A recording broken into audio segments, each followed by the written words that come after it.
Hello and welcome to the OnStage Colorado Podcast. I'm Alex Millett, and with me once again is arts reporter Toni Tresca. Hey, Toni, how's it going? Good morning, Alex. It's going pretty good. How are you doing? I'm all right. Yeah, I've just been kind of waiting for the Colorado New Place Summit starts today, so I know we'll both be down there, so we'll talk about that in just a little bit. So excited for that. And so we are recording on February 24th, and we're going to review some of the latest shows that we've seen or reviewed, as well as take a look at what's coming up around Colorado on stage. So, and then you wanna mention who our interview is this week? Absolutely, yeah. So we've got a really fun interview lined up this week. It's Blaine Swen from the Improvised Shakespeare Company.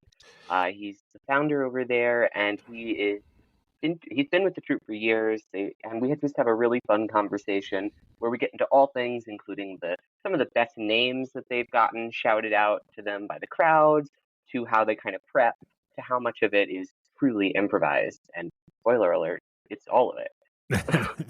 Yeah, it's a really fun conversation. So stick around for that one with Blaine a little bit later on in the podcast. And I know one of the topics we wanted to talk about this week was an area of Colorado theater that we feel maybe a little bit neglected, because so much of the central gravity of theater is in the the metro area here, but there's a lot of great stuff going on in the mountain towns.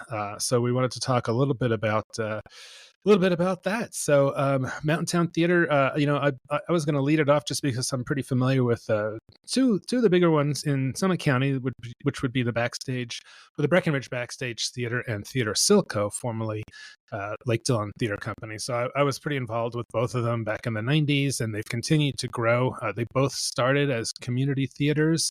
And Theater Silco is a number of years back. They actually switched completely to professional theater, so they're an equity house, and they do. They have a big summer program, because that's when Silverthorne is. It's not necessarily a ski town; it's in a ski county, but they have the Blue River there, and so they have a lot of summer tourism. And if you've been through Silverthorne lately, it's just it's amazing how much it's grown. And a lot of that, and Josh Blanchard and I talked about this in the podcast last week. At how a good theater in the center of a town can really be an economic driver, and that's really been the case in Silverthorne, where a lot of that, just interest in Silverthorne came when they built this beautiful performing arts center, and Theater Silco moved in. So they've got they're a little quiet right now, but they have several shows coming up for the summer. So definitely well worth checking out that one. And that's only a little over an hour and a half away. I-70 willing. I mean, for sure, and it's a beautiful drive. I've made the drive over to, I guess it was not later Theater Silco when I went there. It was still operating under its former name, but it's a pretty drive, and the Performing Arts Center itself is really lovely. It's got a couple theaters in there, a smaller space and a larger one. It's a really nice space, and very scenic. I recommend a hike if you're gonna hike and a show. Yep. Yeah, right upside of town there in Ptarmigan is a nice trail. There's plenty of others. So this summer they're doing, they have a TBD comedy they haven't named yet, and then they're doing the Amish Project and the Legend of Georgia McBride, which is up right now at Vintage. So, and they also do a fair amount of concerts. They do improv. They've got kids programs. So a really busy theater under the leadership of Chris Allemont there. So the other one is the Breckenridge Backstage Theater. So Alan and Joyce Mosher started that back in the 70s. So it's a really been around for quite a while. And in recent years, it's gone through a couple of different artistic directors, one under sort of unfortunate circumstances, one was a pandemic casualty, and now Jackie Stone, who comes out of Chicago, is in her second year as the AD there, and she does a mix of like community type theater, and she also has professional actors coming in. She's she has the deep pool of talent she knows from Chicago, so she's had some of those folks come in, and so great program there. Beautiful theater that is kind of owned by the town. The very wealthy little town of Breckenridge. So right now they're doing Inventing Van Gogh by Stephen Dietz, and that runs March 6th through 30th. So, of course, it's still the height of ski season. So if you're up skiing, if you're staying overnight, you definitely should check out the Backstage Theater. It's great. I was also going to mention, so Vail is another interesting place that, they don't really have a big theater presence in Eagle County. A lot of shows come through the Villar Center, which is this beautiful facility they built a while back. And of course, they have the really big, famous dance festival in the summer. There's the Porchlight Players in Eagle. They do a show or two a year. They just did Young Frankenstein. They did it as a dinner theater. They do some summer children's stuff. And then there's the Val. Yeah, it's the Vail Valley Theater Company, and I was just looking at their website, and doesn't look like that they've done anything in a couple of years. The website's still up, so who knows? But so that's just a little. I always thought it was a little bit odd. I used to work in Vail at the Vail Daily there, and I was always like, "Where's the theater in this town?" Because just across the pass in Summit County, there were these two really robust theaters, and Vail, which is known for its world class stuff. So anyway, maybe someday they'll have something there. But if you go a little further south. There's the Telluride Theater. And I'm sorry, Toni, did you have any of these you wanted to take? No, I am admittedly, I'll just pop in as I know them. Okay. I don't want to monopolize it, but okay. And then if you head down south, the Telluride Theater, they're I would love to go down there and see some of their shows. They do a lot of burlesque shows, which is kind of interesting. And they're also doing a Fringe Fest coming up in March. And then in the summertime, there's an outdoor stage in town where they're doing 12th Night in July. And then coming up later in the year, they're doing Ski Bum, the musical. So they do some original content. A lot of it is I've noticed is kind of got some kind of a ski theme, which makes a lot of sense. Wow.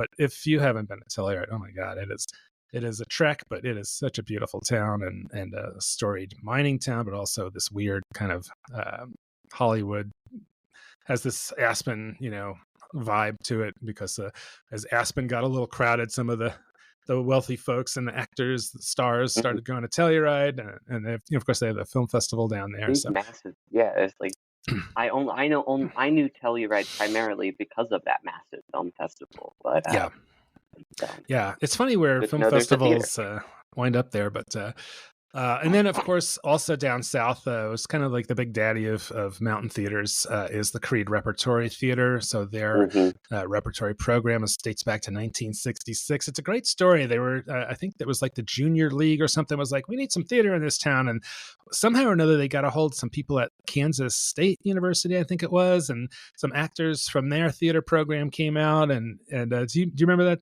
researching that story at all? You're nailing it so far. It's like, they just kind of basically let these folks come out there, this blend of college and community members, and they've really built it up into something really special over the years. It's just like this gem tucked in the mountains, and it's a town that for quite a few months of the year, its primary economy is actually the theater. The New York Times did a really fantastic story about Creede a couple of years ago. And they talk about that. And and the rest of the year, I think there's less than 1,000 residents in town, maybe even under 500. So there's nothing going on there the rest of the year. So if you get a chance to go down there, and you'd want to spend like a night or two, and that way you can overlap and see a couple of different shows at the same in the same time. They have an improv show usually on Saturday nights, which is a lot of fun, where the actors, the actors from the repertory company do improv. It's a lot of fun. So definitely a great one. And this summer they are doing Baskerville, Young Frankenstein, The Importance of Being Earnest, and Prima's Guide to Funerals. Plus they have kids shows, concerts, new play festival, all kinds of stuff going on down in Creede. So that one is an awesome one to check out. Also, mentioned Aspen Community Theater. They do an occasional show. They're not super active. The bigger program in Aspen is Theater Aspen. So they have like a tent in town. It's called the Hearst Theater. And so this summer they're doing Love, Loss, and What I Wore. Actually, that one's in March. And then their summer program, they're doing Steel Magnolias, Legally Blonde the Musical, Come From Away, and then a cabaret series at the Hotel Jerome, which would be really cool to see, because the Hotel Jerome is this storied hotel right in downtown Aspen that I've never actually been inside it, but I'm sure it's really cool. And then we looking a little closer to the Denver area in Grand Lake is the Rocky Mountain Repertory Theater. So their summer season is coming up. It's got Kinky Boots, The Music Man, also come from away, and I Left My Heart, which is a Tony Bennett themed show. And so that one is one I would really like to get up there sometime. It's been a while. But they have it's kind of a crowd pleaser kind of lineup, but I think they do a pretty good job. And then a little even closer to Denver are the Evergreen Players, so not too far out of town here. So they're doing Fireflies in April. And then there's also another company up there called Ovation West, and they're doing Wizard of Oz in March. And then kind of next door in Conifer is the Stage Door Theater. So they just finished a run of Picasso at the Lapin Agile. I think it's closing night tonight. And they're doing Rock of Ages in April. So a couple of good options there if you just want to get out of the city, just a little shorter drive. If you're going a little longer, if you're heading back from Aspen, maybe you can hit the Glenville Vaudeville show. So I went to this a couple of years back, and it's a lot of fun. And we mentioned them last week when we were talking about dinner theater, because they do have like an option to have dinner, or you can just watch the show. But I mean, it's just what it sounds. It's a vaudeville show. It's it's like old timey, corny, fun kind of thing, and it's in this kind of I don't know. I feel like you're sitting at like a picnic table type things. It's very, very casual. And a ton of fun. So and then Crested Butte Mountain Theater, they're not super active, but they're doing something an improv thing called Whose Ski Is It Anyway, whatever that's about. I guess riffing on Whose Line Is It Anyway? Of course. Yeah. Yep. So and then the last one I'll mention is the Central City Opera, which is another really venerable program that's in the beautiful opera house up there. There are coming up, they're doing Pirates of Penzance and Girl of the Golden West, and they also have a new artistic director up there that we just posted that news release on the site. So I know they've had a little bit of upheaval in the last couple of years with their management and stuff. So hopefully they can settle down and keep focusing on the art.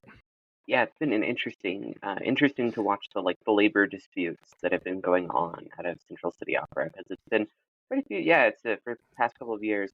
Pamela Pantos, who we actually had on the podcast over the summer before she was let go.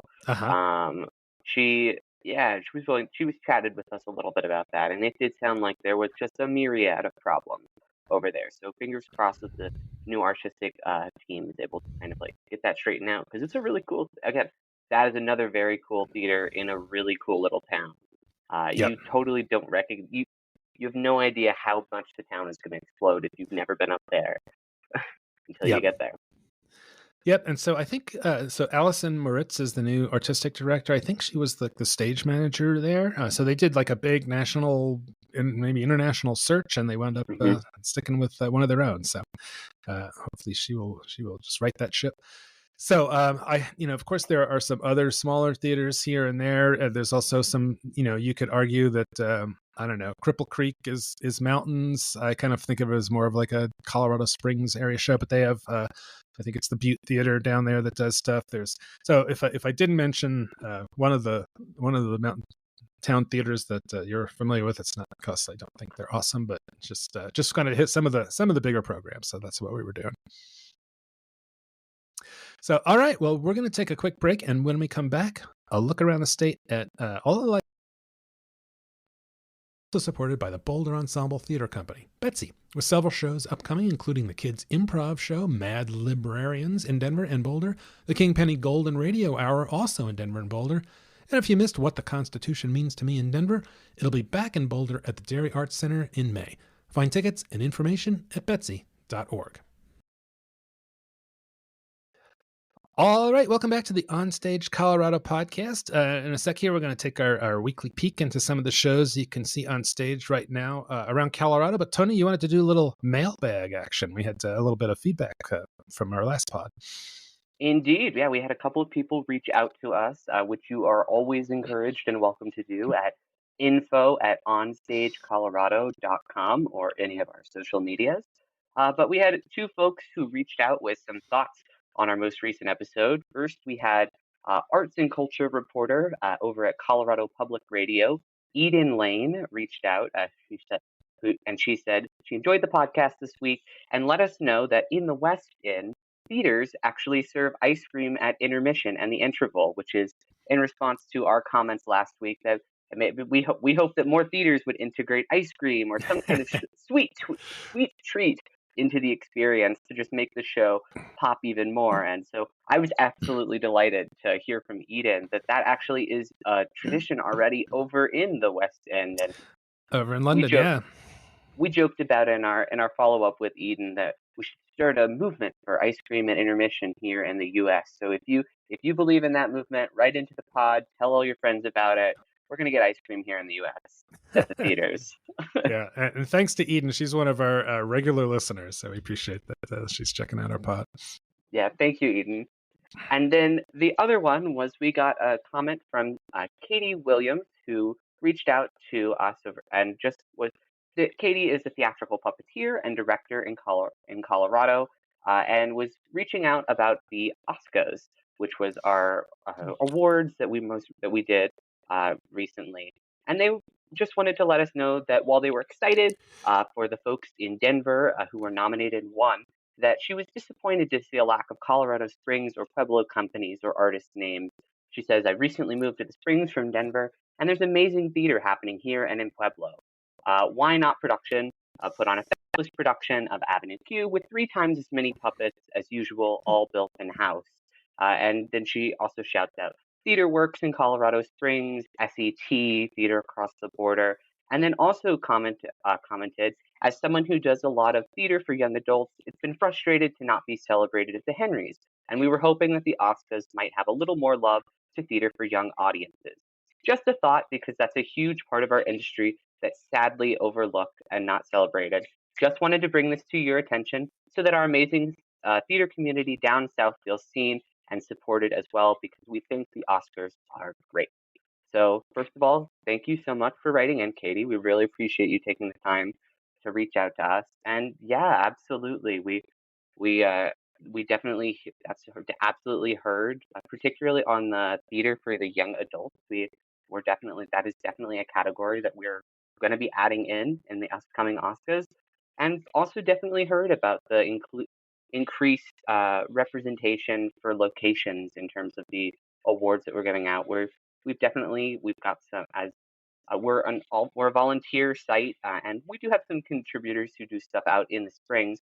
And this year they've made quite a bit of an effort to get out to a couple more. So Dreamhouse, Water for a Spoonful, we've got reviews of those up on the site, and those will definitely be in contention for Oscars this year. And so thank you so much, Katie, for reaching out. Is there anything else you want to add to that, Alex? No, I would just say that we do have a great reviewer down in the Springs, April Took, but she's she's kind of constrained in time and she can only get to a few shows. So we are always always open to other people who would like to contribute to the site. If you got a background in writing and or theater, both is preferable. Give us a shout and maybe we can add you to the some reviewers down in Springs, Pueblo, southern part of the state, as well as up Boulder, Fort Collins way. Toni, you cover some of that area, but it's you've got plenty of other stuff going on. So the more the merrier. We are covering a lot of shows, but we don't get to them all. So that's our goal, is to be able to get to, it's interesting. I was just looking at. So yeah, I was just looking. We've reviewed or will review over 20 shows just this month, which is it's getting to a lot, and it's amazing, a testament to Colorado theater that's not even all of them. So yeah. So all right, well, thanks again for writing in. Appreciate that. So let's take a look at some of the shows that you can see on stage right now around Colorado. So on our site, I recently wrote a review of the Kingpenny radio show. This is a Betsy produced thing, but the Kingpenny players or troupe is sort of their own entity, and they also perform in other places, but they've got a deal going on with Betsy where they're doing this series. And so their next one is going to be March 13th at Bunport. So this is just like it sounds. It's a radio show, and they do kind of an improv thing, and they take a suggestion from the audience, a little bit like our friends at Improvised Shakespeare. And the one I was at the Savoy. I think you were there as well, back in, was it December that you saw it? I was there for their first show. I believe that was in January or Okay. December or January. Yeah. Yeah. So it's a lot of fun. A lot of people showed up with their speakeasy kind of garb on. I didn't get that note, so I just showed up in my usual thing, but but a lot of fun. The one thing that you and I had both kind of did we talked about this last time a little bit too, I didn't don't we? think I'm not sure if we talked about it on the pod or not, but Okay. we Yeah. definitely talked about it off the air. Okay, so yeah, so they decided that it would be fun to have some guest artists, and in this case, this one, and I think the one before had the this Susie Q. Smith poet, which I in my review I said she was great. Her poems were really cool. It just kind of didn't seem like it quite fit. It sort of took the air out of the sails of the improv that was going on, which really improv show like that really relies on kind of energy and a building of that energy to keep the crowd rolling, and this really I just didn't think it worked. Yeah, I totally agree. When I saw the production as well, it was actually Colorado's former poet laureate who was there doing some poetry as well, and the poems were really good, but it just doesn't match. It didn't quite match the overall tone of the evening. So, Yeah, but it didn't take away from it that much. It's still a really fun night. There were a lot of people there. I think the next guest artist they have is Jerry Henshaw, who is well known. She had her Raised on Ronstadt show that she did last year that was fantastic. I don't know what she'll be doing, but I'm sure she'll have something cool to show there. So anyway, so that one's just kind of an occasional thing, but if you get a chance to check it out, it's a lot of fun. Also, we were both at Rubicon, which was a world premiere at the Denver Center that's playing through March 17th. This is a story about a female spy. It's a real life story about this woman, Betty Pack. And what were your thoughts on this one, Tony? I kind of had actually opposite kind of reactions of it to you, as I kind of was interested in kind of the first act, this world, all of the world building elements of it, and kind of this fast nature, because it really is. You're seeing kind of her whole life. You don't just see the spy elements. You really do go all to the beginning, and I really loved all of her origin story and whatnot. But when we kind of got into the one big mission in the second act, that was a little bit less compelling for me. But I remember from last week when we talked about it, you actually had the opposite reaction. A little bit, yeah. I thought that Yeah. some of the exposition in the first act was, they maybe could have elided just a little bit, but anyway, overall, a really neat show with some great performances, particularly by the lead character, Carolyn Holding. And also our very own Jeffrey Kent is on there as well. So fun stuff. Another show that's it's at the Black Box Theater at the Arvada Center is Natasha Pierre and the Great Comet of 1812. Our reviewer Alice Caterlin said, she thought it was a fantastic production. They're doing it kind of a somewhat immersive style, kind of almost like a club scene. She thought the script was lacking. I think you had a kind of a little bit different take on it. So what was that, Tony? Yeah, I don't totally agree with the notes on the script. I thought it was it's a really compelling adaptation of War and Peace, and honestly, the only adaptation of War and Peace I really have any interest in seeing, because it's fun, it's hyper pop, it's kind of it's set while there's a war going on outside, which sound familiar to anybody else? Yep. So it's pretty poignant to what's going on in the real world. I do agree with, however, that her note that there was an interesting lack of chemistry between the two lead actors, Brett and Bella, who are playing Natasha and Pierre. That was interesting. It didn't quite come together in that regard. Although the rest of the story, because it is exactly like you said, it's in their black box, and Brian Malgrave, who's a scenic designer, has just knocked it. He's knocked it out of the park. He's outdone himself in terms of, he literally had to convert the entire theatrical space into a stage, because every inch of the wall is covered with posters or like little knickknacks and trinkets and stuff. So it's very cool, and the actors are playing instruments and walking around. So really cool production of the Arvada Center. Yep.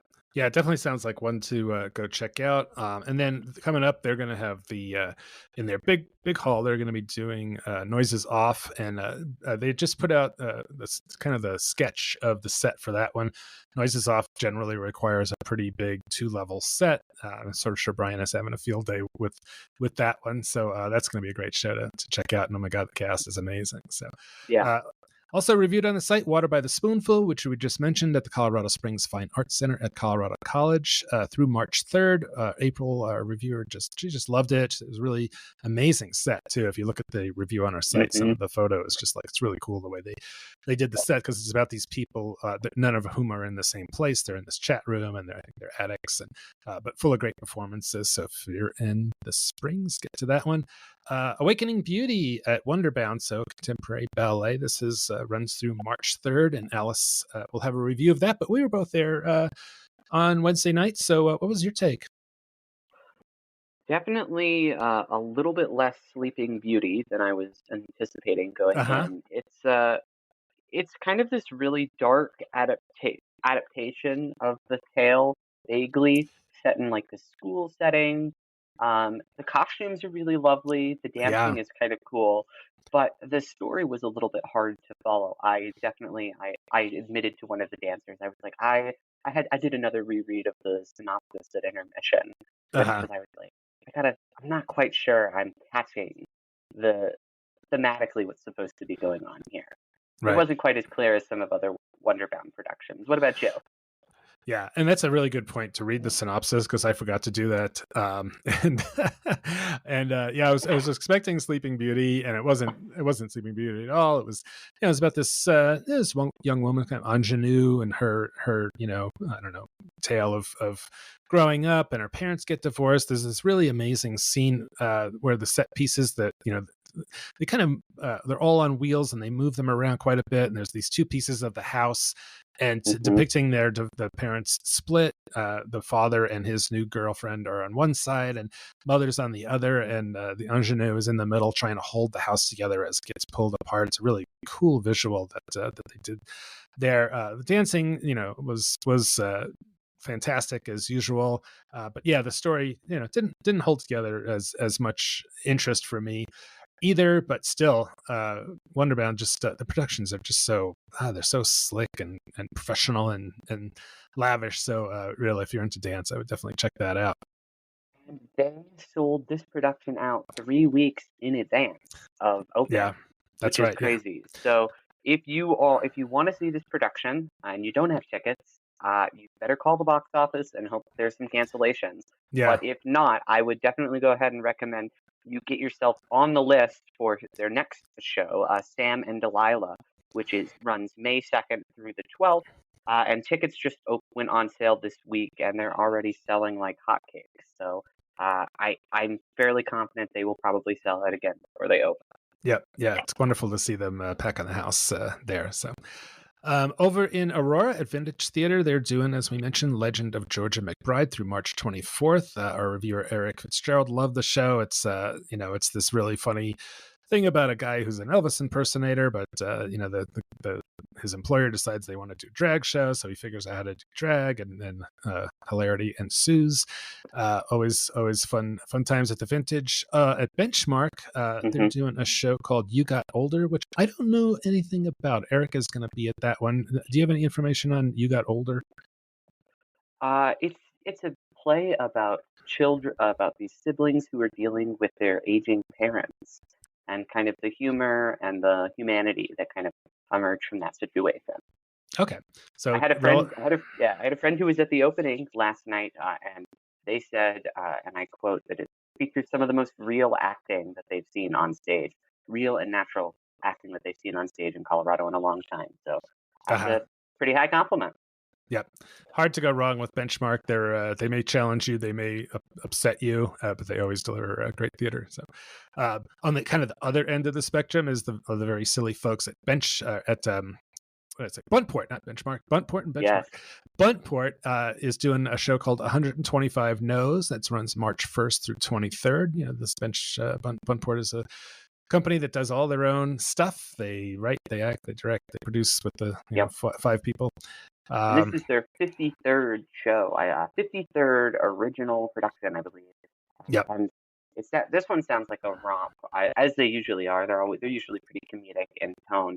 It's about this terrible movie, the filming of it, in which this director had an actor do 125 takes of the line "no," and Uh-huh. so it's set backstage as like these four people involved in the process are dealing with the increasing absurdism of this take process. Oh, that's funny. Yeah, anybody that's done any acting knows that there's always a director out there who's never happy, and you've got to do that thing Hmm. over and over and over and over.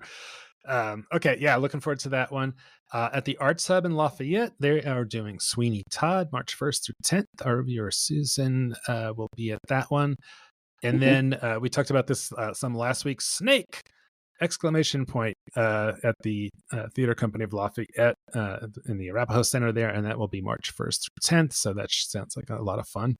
Yeah, and I come with an update. I talked to the creative team about it. If you are a weenie and you don't like snakes, like me, they recommend there is actually a section of the theater for weenies. It's on the left side of the on the left side of the stage as you walk in. So go all the way to the far side.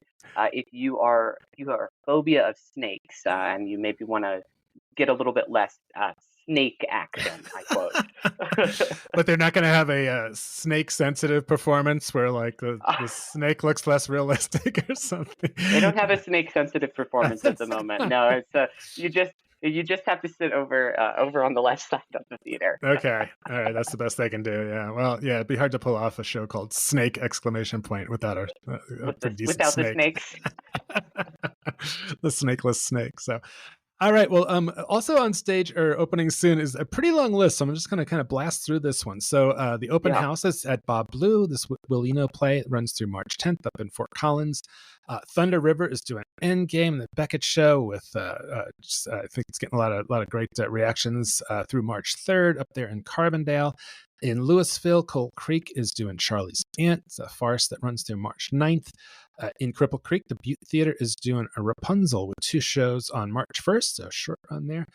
Foothills Theater Company is doing Almost Maine at the Ridge Rec Center Black Box Theater in Littleton, which I'd never heard of. So we don't see a lot from them. So it's cool to have something a little further down here in the southern burbs where I am. So that's March 1st through 9th. Also here actually in Highlands Ranch, which is Oh, very, very unusual to see a show here. that's your neck of the woods. I know. So the Wesley Players are performing Beauty and the Beast at St. Luke's from February 29th through March 3rd. So an opportunity to see something down here in the burbs. Funky Little Theater Company in Colorado Springs is doing 12 Angry Men at the Westside Community Center. They're March 1st through 16th. And then in Wheat Ridge, Colorado Axe is doing She's Only an Orphan Girl, and this is a dinner available show from February 23rd, so just open through March 2nd.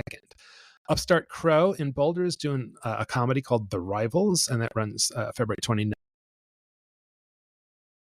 And at the Bug, there's a one-woman show, a comedy called My Brilliant Divorce that runs March 1st through the 23rd, which is cool to see the Bug having, they have kind of a mixed kind of thing. They don't have a lot of theater per se. They do like this Freak Train thing every month, which I would love to get to sometime. I think the next one is actually this Monday. So Freak Train is I think it's the last Monday of the month that they do. It's an improv show, which the aforementioned Jerry Henshaw and some other comedians host. Have you ever been to this one, Tony?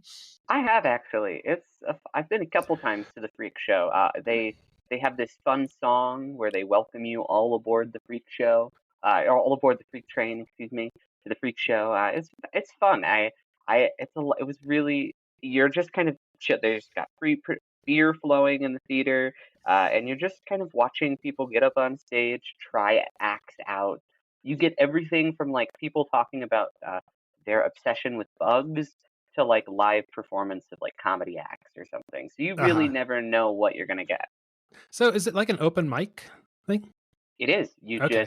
It's an open mic and it is just open to the first acts that are able to sign up. So there's no set thing ahead of time. There's no regulars aside from the host jury who we just mentioned. But Yeah, no, it's very free form, and so you really get.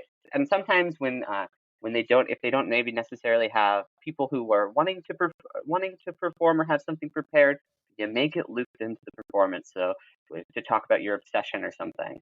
So it's a really live room.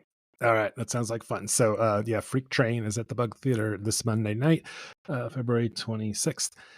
Also in Pueblo, they're doing the Impossible Players are doing a comedy called The Value of Moscow, and that runs through from March 1st through 16th. Picket Wire Players all the way down in La Junta are doing The Underpants, which is a Steve Martin joint February 29th through March 2nd. And then a rare entry from the Western Slope in Grand Junction, the Robinson Theater at Colorado Mesa University is doing Urinetown, which is closing this weekend at Town Hall Arts Center in Littleton. So great show, and it runs February 29th through March 10th. So that's it. And Toni, you've always got something to add. What have you got this week? I got one more thing to add. It's this upcoming Friday is going to be the opening for one of our favorite companies. Minor Alley's Playhouse is opening a jukebox for the Alquinac, which is about these residents at the senior care facility who really want a jukebox, and so they're not able to get the funds for it at the facility, they hatch this kind of elaborate scheme to make it possible. This is the regional premiere of that play. They've actually got the playwright he's come to Colorado fresh from working on this play at the Purple Rose Theater, which is Jeff Daniels' theater company. Right. And so it's fresh from there. And he's also acting in the production as well, in addition to being there kind of assist for the writing. And I believe you have a conversation with them coming up, don't you? I did, yeah. I just his name's Paul Stroley. The play is a jukebox for the Algonquin, we will have his conversation on next week's pod. So great. So yeah, that's definitely one you're going to want to check out. It sounds like a lot of fun, and we will hear all about it next week from Paul, and I'll probably have a review of it at some point pretty soon. So okay. For now, stand by. Just stick around for our interview with Blaine Swen with the Improvised Shakespeare Company, which is at the Garner Galleria at the Denver Center all the way through the end of April. So.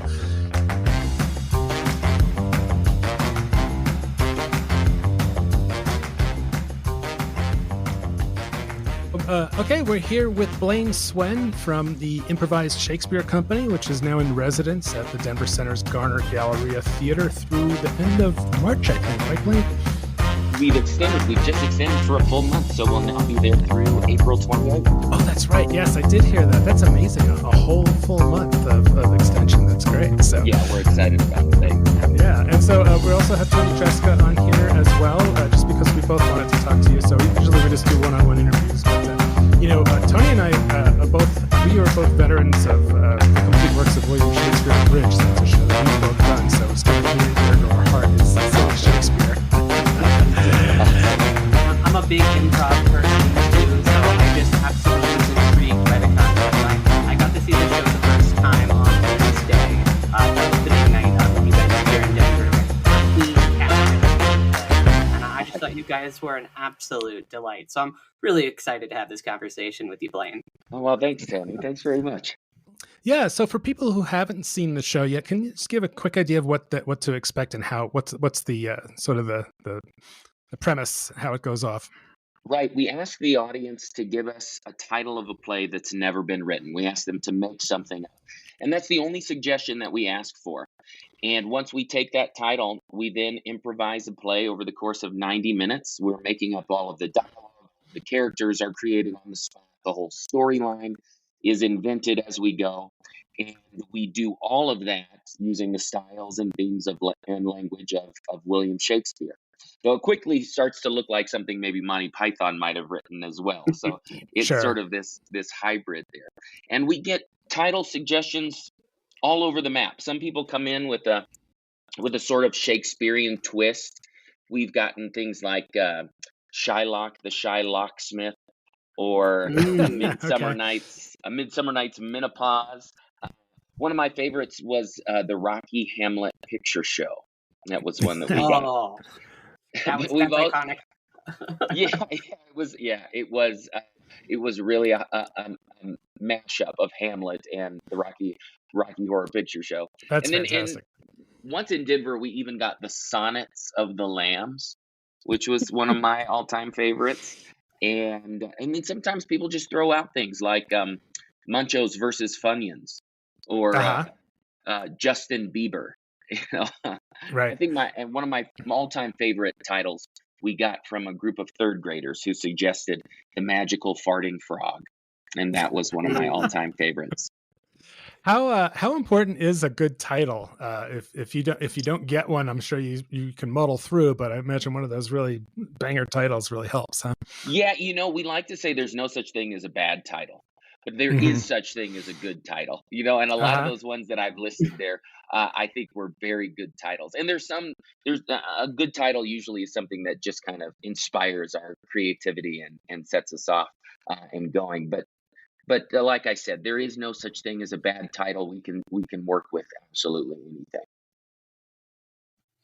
Can you talk a little bit about the inspiration for this show and what really connects about this concept with audience? Why do you think people still like Shakespeare stuff so much? That's a really good question. I think that Shakespeare Shakespeare is so timeless in part just because it engages what it means to be a human being. Shakespeare, deals with so many of the timeless themes of just the nature of humanity. And so it continues to resonate so many years later, just dealing with what it means to be a person and deal with emotions and have ambitions and hopes and dreams and desires and frustrations and so his work continues to connect with us. Why our show, the Improvised Shakespeare Show, connects with people, I think in part is because there's also this sort of cultural alchemy that happens in our plays. Shakespeare would reference cultural touchstones during his time. When Shakespeare's audience didn't have to have a graduate degree to understand what he was talking about, because they knew what he was referencing when he was doing little tongue-in-cheek references to pop culture or politics of his day. And we similarly will do tongue-in-cheek references to pop culture, politics, and things of our day that our audience will immediately pick up on and get and appreciate and value in the same way that the groundlings would value what Shakespeare was doing and the references that he was making. And where he would reference things like Greek mythology or the Bible, we can also reference things like Disney mythology or Beatles lyrics, and our audience will pick up on that right away and appreciate those kinds of references and that sort of, like I said, cultural alchemy that kind of happens in our play. So I think that's one thing that our audiences do really enjoy. Yeah, and you can make it super current. Something could have happened that day, and you could fit it into the show. Yes, absolutely. I think that another thing that the audience enjoys about our plays is that you're kind of getting two plays for the price of one. You're getting the story of all of the characters in the play, going after what they want. Is Romeo and Juliet, are they going to get together? You're getting that kind of story. And you're also getting the story of 5 actors trying to invent a play on the spot, and are they going to succeed in bringing it all together? So you're getting these two plays for the price of one, and I think that's another sort of element of excitement that the audience enjoys from our performances. Yeah, the fact that there's a complete story arc is one of the things that's most impressive about it. I've seen this show I think 3 times, and it's pretty impressive the way you put it together. I wanted to ask, so a lot of it is absolutely 100% improv, but I would imagine you also have some sort of, I don't know, maybe some stock pieces that you can pull off the shelf that help kind of grease the skids of moving it forward. How does that work with the troupe? That's a good question. We don't have any stock pieces that we pull on. We do draw from our training as improvisers, and so there are sort of structural elements that we've learned as improv performers that we can draw from. Like the Herald is one of those, the Herald is a particular type of structure where you usually have what's called an opening, and then you have 3 different scenes, and then you see some sort of pattern game that follows those scenes, and we can sort of loosely have follow a structure like that, though it's all very breakable as far as we're concerned. But also there are sort of commedia dell'arte style elements in the show where there are character archetypes that we can draw from, and Shakespeare gives us a really broad palette of character archetypes, star-crossed lovers or the conniving royalty, people who are full of hatred and ambition, and that we can sort of jump into those styles of characters and start to see those different archetypes interact and see where the story goes. Okay. And are there particular members of the troupe who like to play particular characters, or is it just all get mixed up? It all gets mixed up. We do get that question. I mean, I think we all probably have archetypes that we gravitate to, but we absolutely, if you come and watch 5 different shows, you will see us all play all kinds of different archetypes. Okay. For sure. Yeah. How do you and the troupe kind of like leap into this void of unscripted Shakespeare comedy each night? What do you guys kind of do backstage to get warmed up, to kind of get ready and get into this headspace? We do have a very sort of deliberate warm-up process. That's for sure. And the warm-up involves us both raising our energy and just kind of, getting enthusiastic to start the show. And then also harnessing our focus so that we can concentrate and really listen during the show. One of the things that I love about performing in the show is that you really have to be present. You can't be distracted thinking about the past, and you can't be planning ahead for the future. You really have to be in the moment. And so we do exercises that try to help us lock in our focus. And then we also do exercises that try to get us into a sort of Shakespearean mindset where we're translating contemporary phrases into Shakespearean dialogue or practicing skills in rhyming and things.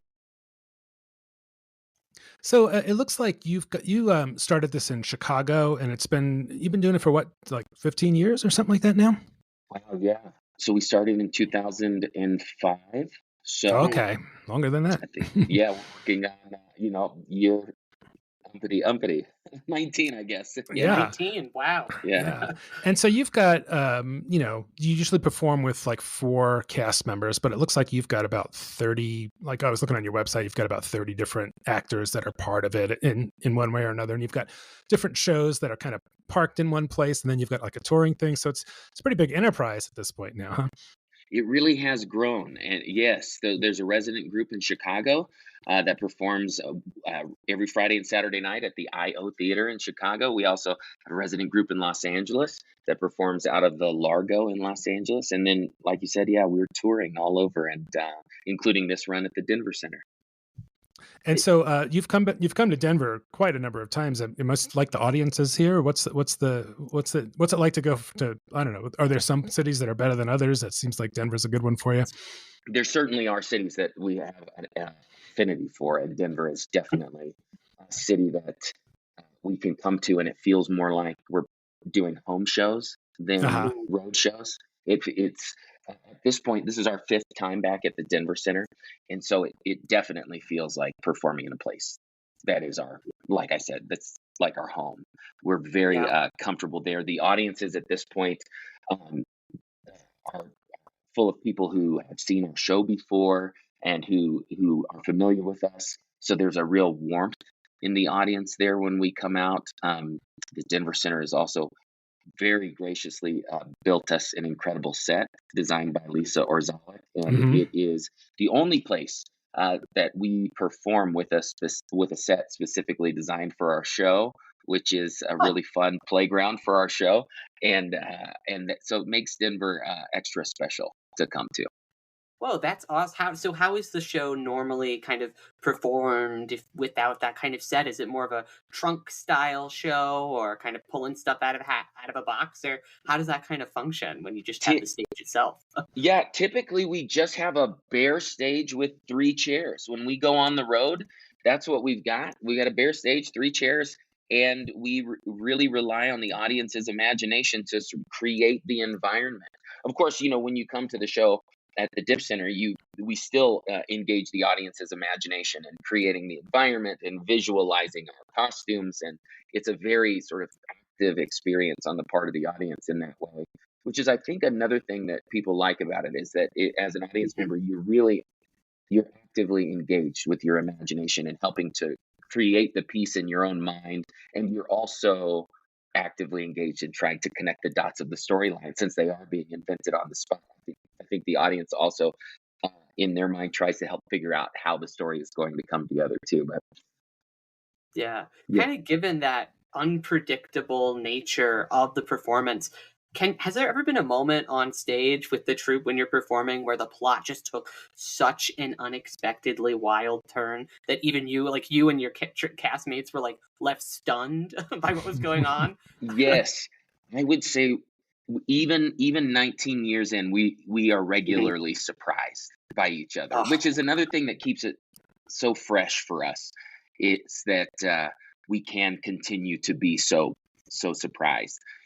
And the surprise is exciting, because then you're off kind of on a new adventure, sort of wondering where it's going to go.